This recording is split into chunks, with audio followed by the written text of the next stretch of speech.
Bonjour à tous, je suis Mathieu Alfano, le fondateur de Motion. Et je vais répondre à vos questions sur la fourche E18.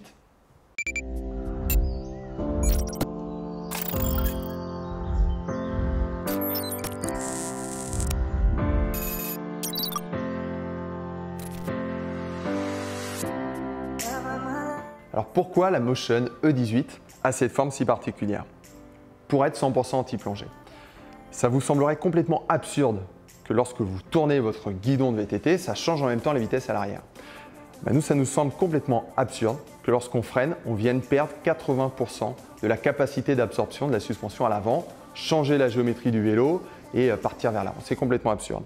C'est pour ça qu'on est parti d'une feuille blanche, on a écrit physiquement ce qui se passe lorsqu'on freine et on a trouvé une équation mathématique qui nous donne la position exacte des axes pour réaliser une suspension 100% anti-plongée. Il y a une seule solution, on ne peut pas faire autrement. C'est pour ça que la Motion a cette forme-là.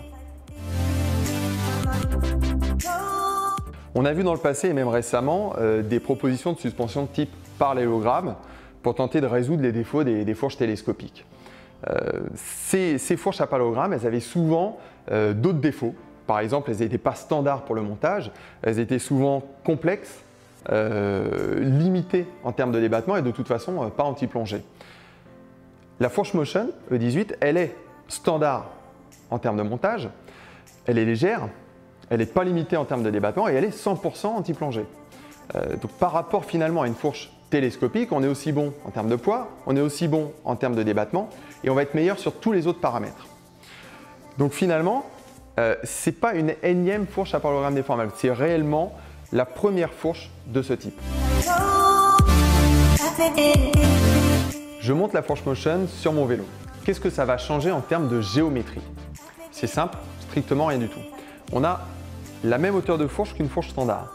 On a le même déport qu'une fourche standard.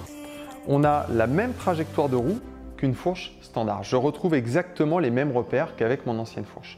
Au niveau du montage, on a un pivot de direction qui est standard. On a pour le montage des freins à disque, c'est standard aussi, post-mount à partir de 180 mm.